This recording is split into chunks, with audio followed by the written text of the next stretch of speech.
Hello my dear students, कैसे हो आप सब। मैं लोकेश अग्रवाल आर्यू एन ऑफिशियल में एक बार फिर आपका स्वागत करता हूं। दोस्तों, हम आज की क्लास में नया चैप्टर स्टार्ट करने जा रहे हैं जिसका नाम है डिसीजन थ्योरी।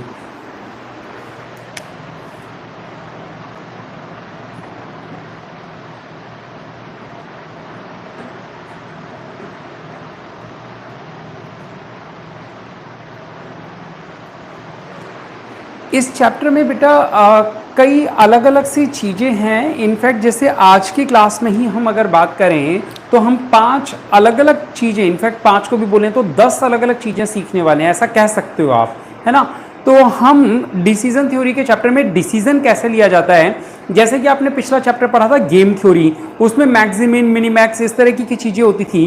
कुछ कुछ वही कॉन्सेप्ट हल्का सा यहाँ इस चैप्टर में भी काम आएगा बेटा, है ना। तो हम लोग शुरू करते हैं चैप्टर को, करें। चलो, आप लोग सीधा गेम डिसीजन थ्योरी का एग्जांपल नंबर 2 निकाल लीजिए बेटा। मैं एग्जांपल नंबर 2 से ही आपको बताऊंगा कि ये कैसे होती है इसके अंदर चीजें। ये रहा एग्जांपल नंबर 2, पेज नंबर 8.6। ये बुक है अजमेरा बुक पब्लिकेशन वाली। आइए, एग्जांपल 2 आपको एक पैराग्राफ सा दे रखा है और इससे एक पे ऑफ टेबल बनानी होगी पहले हमें। ये एक पैराग्राफ है, ठीक है। बस इतना सा सवाल है, इसको 5 मेथड से सॉल्व करना है, तो अभी बात करेंगे इसके बारे में। आइए देखते हैं बेटा एग्जांपल नंबर 2 क्या लिखा था इस सवाल के अंदर, और पहले इसकी पे ऑफ मैट्रिक्स बना लेते हैं, फिर बात करेंगे आगे। A retailer boys an item, ठीक है, एट ₹2 पर केस यानी पर यूनिट, 2 रुपए में खरीदता है, and sell the same at ₹5, और बेचता कितने रुपए में है बेटा, 5 रुपए में बेचता है। Incurs a loss of ₹2 for every item which is not sold. अब क्योंकि उसने 2 रुपए में खरीदा था और जो आइटम बिका नहीं, उसका मतलब उस पर उसको 2 रुपए का लॉस हो गया। 2 रुपए का खरीदेगा, 5 रुपए में बेचेगा, बेच दिया तो 3 रुपए का प्रॉफिट है। लेकिन अगर माल नहीं बिका तो वो 2 रुपए का जो सामान है वो उसके किसी काम का नहीं है, वो पूरे का पूरे 2 रुपए उसके लिए क्या है, नुकसान है बेटा। द प्रॉब्लम इज, अब समस्या क्या है, how much quantity he must stock, कि वो अपने पास कितना सामान रखे, ठीक है।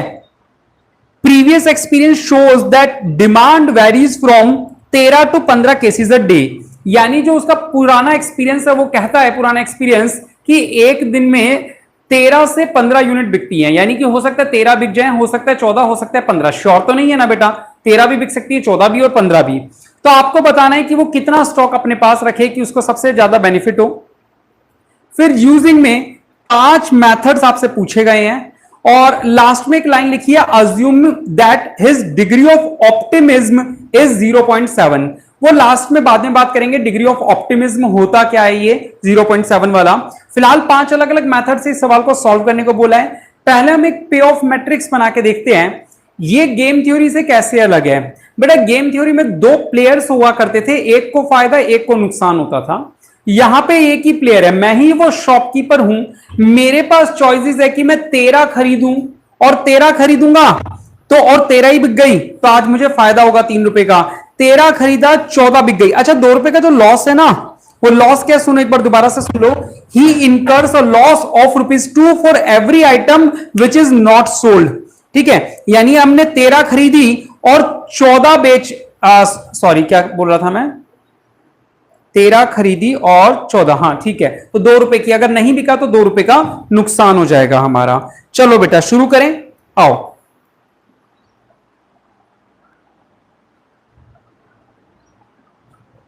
एक सेकेंड, स्टॉक लेवल इन्होंने डिमांड यहां लिखी है, कोई बात नहीं। 14 तो 13 तिया 39 और 1 यूनिट बिकी नहीं, 14 तिया 42। ठीक है, चलो करें। देखो बेटा सिचुएशन क्या है इसकी, जरा ये देख लेते हैं, एग्जांपल नंबर 2, ठीक है। अब इन्होंने जो डिजाइन बनाया है, मैं उस डिजाइन को नहीं बना रहा हूं। हमसे पूछा क्या गया है, स्टॉक लेवल सवाल में पूछा गया है ना, कि आपको यह बताना है what quantity he must stock. यानी मैं ऐसे कर रहा हूं, मैं यहां स्टॉक लिख रहा हूं। बेटा बताओ, सर ये बताओ कौन सा चैप्टर है? सर यहां डिसीजन थ्योरी कोई चैप्टर नहीं है। कहां नहीं है बेटा डिसीजन थ्योरी? आशु मुझे व्हाट्सएप पे कॉल करो, या तो डिसीजन थ्योरी कहां पे नहीं है?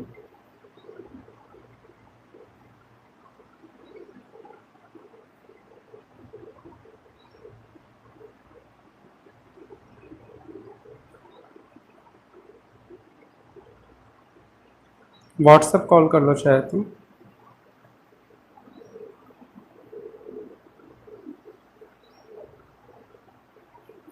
तुम्हारे इसमें गेम थ्योरी के बाद क्यूइंग थ्योरी है। हाँ बेटा, तुम्हारे में गेम थ्योरी के बाद क्यूइंग थ्योरी दिखा रखा है ना?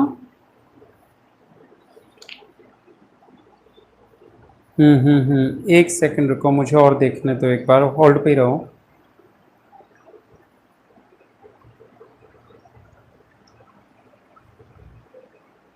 तुम्हारे में फोर्थ यूनिट में आशु, फोर्थ यूनिट चेक करो। हाँ देखो, वो डिसीजन अंडर लिखा है ना।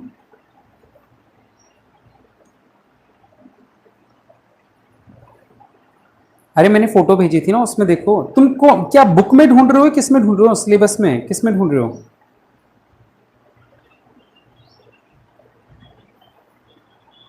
इंडेक्स बोलते हैं। हाँ, इंडेक्स में तुम्हारे में डिसीजन थ्योरी का चैप्टर ही नहीं है। चलो कोई बात नहीं, तुम अभी तो एक बार आज की क्लास लो, फिर मैं बताता हूँ, है ना? तुमने शायद पुरानी बुक ली थी ना, पतली है ना तुम्हारी बुक हमारी बुक्स के मुकाबले। चलो ठीक है, मैं बताता हूँ। चलो एक बार ये सवाल देख लो, आज लंबा सवाल है। ठीक है, हाँ बेटा करें। तो देखो बेटा, हमें डिसाइड करना है कि स्टॉक कितना रखें। तो मैं स्टॉक को यहां पे रख रहा हूं, क्योंकि सवाल ने कहा था एक दिन में 13 से 15 यूनिट बिकती हैं। तो मैं अपने स्टॉक को या तो 13 यूनिट रखूंगा, या 14 या 15, यही सिचुएशन हो सकती है। आओ मैं अपने स्टॉक को रखता हूं 13 यूनिट, 14 यूनिट या 15 यूनिट। ठीक है, अब मुद्दा है कि जब बिकेंगी, मैंने ये तो खरीद के रख ली, यानी कि इतनी यूनिट मैंने अपने पास खरीद के रख ली। बॉट, इसको बॉट लिख लेता हूं, बॉट या स्टॉक। अब मैं यहां पे लिख देता हूं सोल्ड। मैंने बेचूंगा कितनी? हो सकता है एक दिन में 13 बिक जाए, हो सकता है 14 बिक जाए, हो सकता है 15 बिक जाए।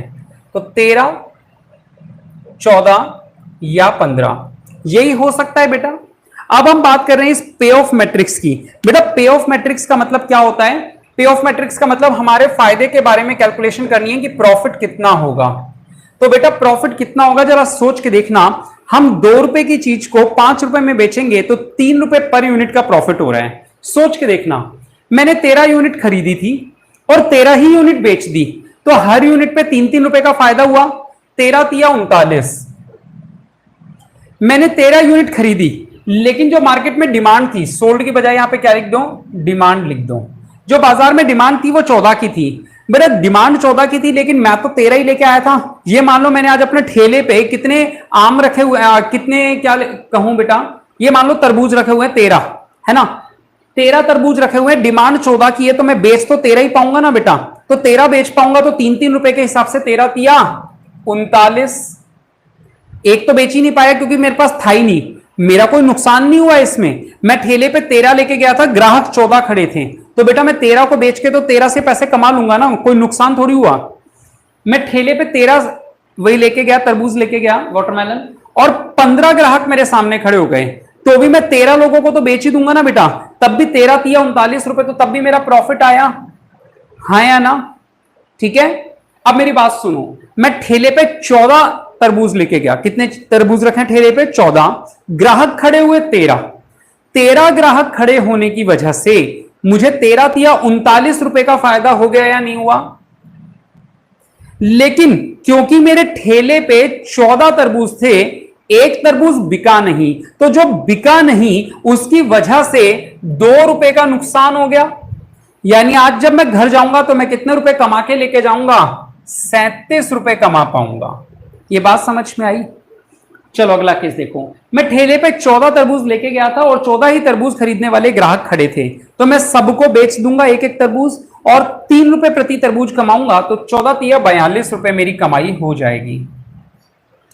अब मैं 14 तरबूजी लेके गया हूं, लेकिन ग्राहक खड़े हैं 15। तो बेटा अगर 15 ग्राहक खड़े हैं तो 14 को तो बेच के पैसा कमा लूंगा ना। 14 तिया 42, एक ग्राहक बेचारा खा लिया चले जाएगा, मेरे को क्या फर्क पड़ता है, मेरी तो कमाई हो गई। अब मैं ठेले पे लेके गया हूं 15, अगला केस, मैं ठेले पे लेके गया हूं 15 और ग्राहक आए केवल 13। तो बेटा 13 लोगों से तो बेच के पैसा कमाऊंगा। 13 तिया 39, 13 ग्राहक आए इसलिए 13 तिया 39। ठीक है, अब क्योंकि मैं ठेले पे 15 लेके गया था, 13 ही बेच पाया, तो दो जो ठेले पे बच गए वो मेरा नुकसान है।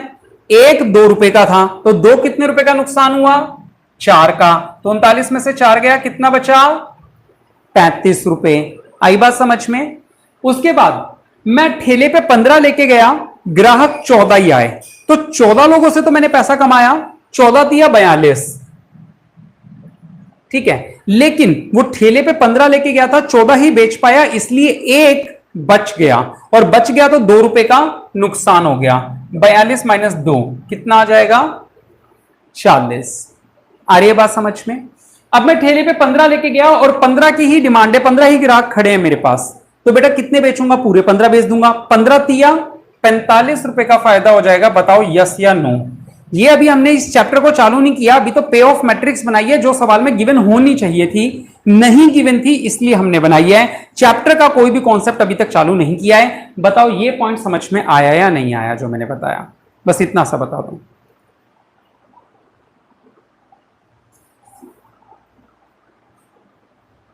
बताओ बेटा, यस नो कमेंट कर दो।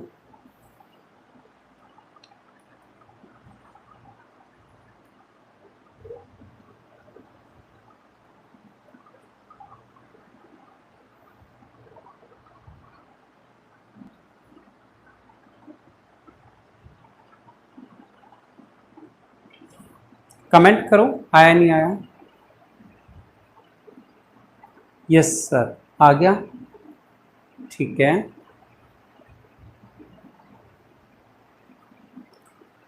चलो करें बेटा। अब देखो हमें सवाल में क्या क्या पूछा है। पहला मेथड पूछा है हमसे मैक्सिमैक्स क्राइटेरियन।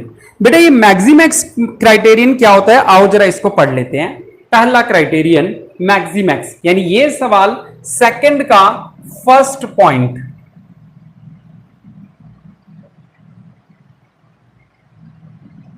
मैक्सिमैक्स क्राइटेरियन, यही था फर्स्ट पॉइंट। आ गया आकांक्षा को, चलो ठीक है बेटा। मैक्सिमैक्स क्राइटेरियन क्या होता है, आपको याद है पिछले चैप्टर से भी हमने पढ़ा था, वहां मैक्सिम मिन वर्ड था। जब हम मैक्सिमैक्स पढ़ते हैं तो हमें सबसे पहले क्या करना होता है, इस शब्द को दो हिस्सों में तोड़ते हैं, मैक्सिमम ऑफ मैक्सिमम, इसको यही पढ़ेंगे, मैक्सिमम ऑफ मैक्सिमम, यही होगा मैक्सिमैक्स का मीनिंग। अब हमें करना क्या होता है, जो पीछे लिखा होता है ना वो चीज पहले कैलकुलेट करनी होती है। पहले क्या कैलकुलेट करनी है बेटा, जो पीछे लिखा होता है, यानी मैक्सिमम वैल्यू। बेटा मैक्सिमम वैल्यू जरा देखो, 39 39 39 में से जो मैक्सिमम वैल्यू है, एक सेकेंड आशा बेबी को बचाना। हाँ 39 जो है वो मैक्सिमम वैल्यू है इसमें।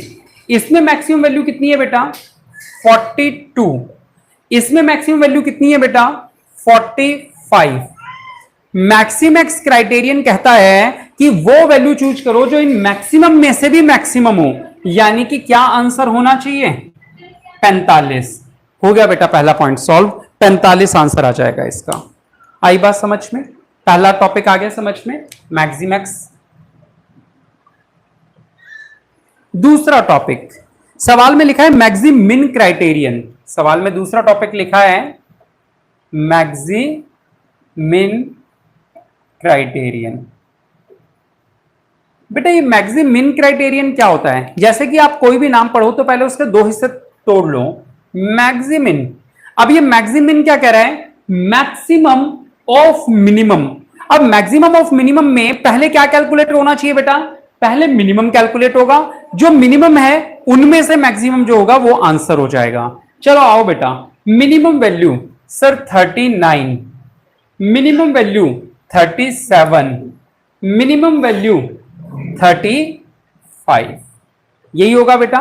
अब सवाल क्या कहता है, ये तो मिनिमम आ गई, कहता है मैक्सिमम ऑफ मिनिमम, यानी जो इनमें से सबसे ज्यादा हो, इनमें से सबसे ज्यादा है 39, तो आंसर क्या हो जाएगा? 39 आंसर हो जाएगा। इजी है ना बेटा, आ रहा होगा समझ में। चलो ये हो गया 39 वाला। उसके बाद थर्ड में पूछा है हर्विट्ज क्राइटेरियन। ठीक है, हर्विट्ज वाला जो है वो थोड़ी देर बाद में करेंगे हम लोग। ठीक है, उससे पहले अगला करते हैं Laplace criterion. Laplace criterion fourth point बता रहा हूं। ठीक है,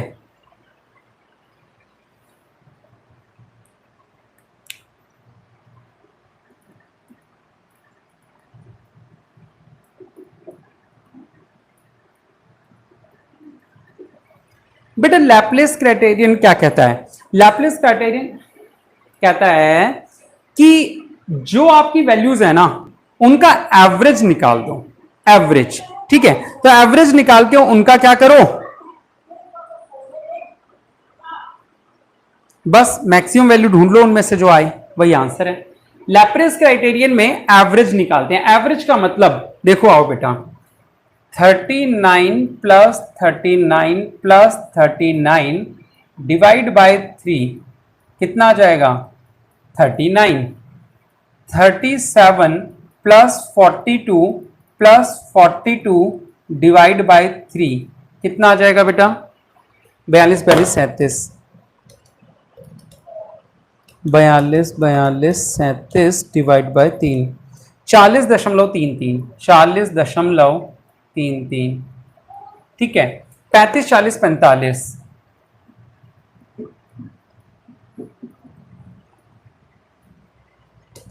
35 40 45 डिवाइड बाय 3, 40।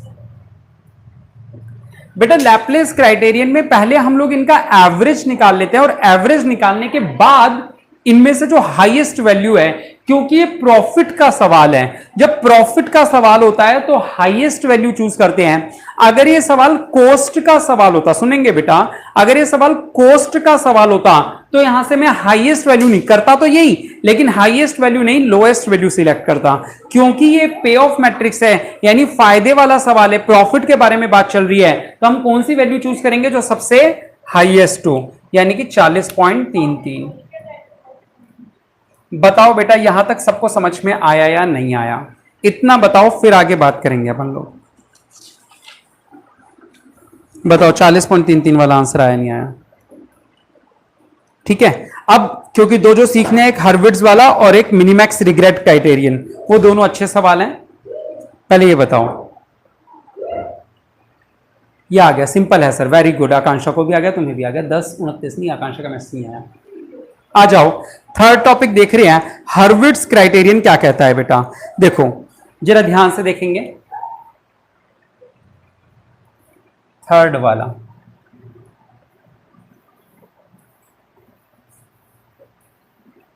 हर्विट्ज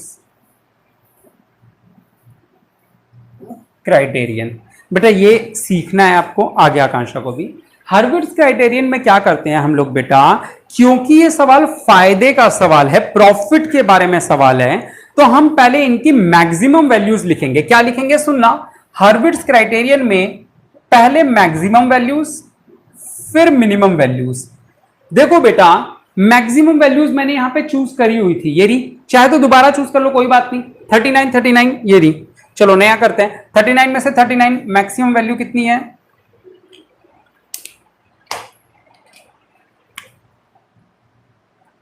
39। हाईएस्ट वैल्यू कितनी है? 42। हाईएस्ट वैल्यू कितनी है? 45। अब इसी सवाल में ही, यानी हर्विट्ज क्राइटेरियन में ही मिनिमम वैल्यूज भी लिखनी है। मिनिमम वैल्यू कितनी है बेटा? 39। मिनिमम वैल्यू कितनी है? 37। मिनिमम वैल्यू कितनी है? 35। आई बात समझ में? यह हर्विट्ज क्राइटेरियन है। ठीक है, अब इस हर्विट्ज क्राइटेरियन में ये मैक्सिमम पहले लिखा है, मिनिमम बाद में लिखा है, ये इसलिए क्योंकि ये प्रॉफिट की मैट्रिक्स है।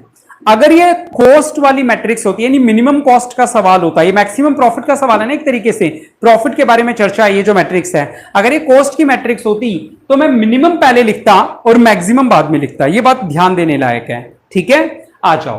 तो बेटा अब यहां पे फार्मूला लगाना है हमें। क्या फार्मूला है जरा सुनना। ठीक है, ये फार्मूला जरा, ओहो, फार्मूला सुनना बेटा, यहां पे पे ऑफ कैसे निकालते हैं। हमें एक वैल्यू दे रखी है सवाल में अल्फा की, वो जो मैंने आपसे कहा था सवाल की सबसे लास्ट में एक लाइन लिखी है, लिखा है assume that his degree of optimism is 0.7, alpha is degree of optimism, degree of optimism यानी कितना परसेंट जो आप सोचते हो वो पॉजिटिव निकलता है। तो वो कह रहे हैं डिग्री ऑफ ऑप्टिमिज्म सवाल में दे रखे 0.7। तो बेटा आपको एक फार्मूला बनाना है, क्या आपको क्राइटेरियन में वैल्यू निकालनी है alpha into maximum value plus 1 minus alpha into minimum value. ये क्या फार्मूला है बेटा, बड़ा ही सरल है। सवाल में अल्फा कितना दे रखा है, 0.7 दे रखा है। अब सुनना क्या है, ये फार्मूला देख के हो सकता है आपको अजीब सा लगे, सवाल करने में बड़ा ही आसान लगेगा। अल्फा 0.7 है ना, तो बस आप एक बात याद रखो, ये जो मैक्सिमम वैल्यूज हैं इनको 0.7 से मल्टीप्लाई करो, और जो मिनिमम वैल्यूज हैं उन्हें 1 माइनस 0.7 यानी कि 0.3 से मल्टीप्लाई करना है। समझ गए क्या करना है, इन सबको 0.7 से, इन सबको 0.3 से, और दोनों को जोड़ देंगे। ठीक है, आओ जरा मैं करके दिखाता हूं। 0.7 यानी कि alpha into 39 plus 1 minus alpha का मतलब 1 माइनस 0.7 यानी कि 0.3 इंटू मिनिमम वैल्यू कितनी थी, मिनिमम 39। आई बात समझ में। चलो यहां पे 0.7 इंटू में 42 प्लस 0.3 इंटू में 37, 0.7 इंटू में 45 प्लस 0.3 इंटू में 35। बेटा हाँ सर वैल्यू क्वेश्चन में दे रहे, हाँ बेटा मैं आपको बता दूं, ये अल्फा की वैल्यू सवाल में गिवन होगी। अगर कभी सवाल में अल्फा की वैल्यू गिवन नहीं है तो ये 0.5 ली जाती है। कितनी लेती जाती है बेटा, बराबर बराबर। अगर सवाल में नहीं दे रखी तो इक्वल लेते हैं, यानी ये भी 0.5 से मल्टीप्लाई हो जाएगा, ये भी 0.5 से मल्टीप्लाई हो जाएगा। ठीक है, याद क्या रखना है, मैक्सिमम वाले सवाल में जब ये प्रॉफिट का सवाल है तो मैक्सिमम अल्फा से मल्टीप्लाई होता है और मिनिमम जो होता है वो 1 माइनस अल्फा से होता है। अगर ये सवाल कॉस्ट का बन जाता तो पहले मैं मिनिमम लिख देता, बाद में मैक्सिमम, उसका असर क्या आता, मिनिमम जो मल्टीप्लाई होता वो अल्फा से होता और मैक्सिमम जो मल्टीप्लाई होता वो 1 माइनस अल्फा से होता। ये बात क्लियर हो रही है ना बेटा, आपको क्रॉस हो जाती है अगर एक पे ऑफ का सवाल है तो। ये तो चीजें 0 पॉइंट मिनिमम वाली तो पहले आ जाती, मैक्सिमम वाली बाद में चली जाती बस। ठीक है, चलो आओ इसको सॉल्व कर लेते हैं। 39, ये तो 39 ही आ जाएगा। 42.7, 42 इंटू 0.7 जो आया उसमें जोड़ दो 37 इंटू 0.3, 37 इंटू 0.3 40.5,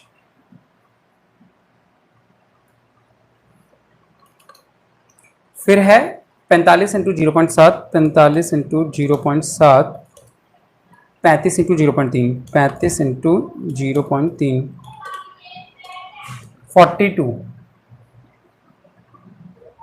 अब क्योंकि ये सवाल प्रॉफिट का था तो हम वो वैल्यू चूज करेंगे जो सबसे ज्यादा आई हो, यानी कि 42 is the right answer. Match कर लो एक बार। हाँ सही है बेटा, क्लियर है, आई बात समझ में। तो ये अलग अलग सवाल हमें क्या कहते हैं, ये अलग अलग सवाल हमें ये बताते हैं कि अगर मैं ये वाला क्राइटेरिया यूज करता तो मैं 15 यूनिट ठेले पे लेके जाता। अगर मैं मैक्सिमिन का क्राइटेरिया यूज करूं तो मैं 13 यूनिट लेके जाऊंगा। अगर मैं लैपलेस क्राइटेरियन यूज करूं तो मैं कितनी यूनिट लेके जाऊंगा, 14। बेटा ये आंसर नहीं है, ये सिलेक्शन मेथड है, यानी मैं कितनी यूनिट लेके जाऊंगा, 14। और अगर मैं हर्विट्ज का क्राइटेरियन यूज करूं जिसमें ये फार्मूला लगता है बेटा, ठीक है, जिसमें ये फार्मूला लगता है, तो मैं कितनी यूनिट लेके जाऊंगा ठेले पे, 15 यूनिट लेके जाऊंगा। बताओ ये बात समझ में आ गई या नहीं आई।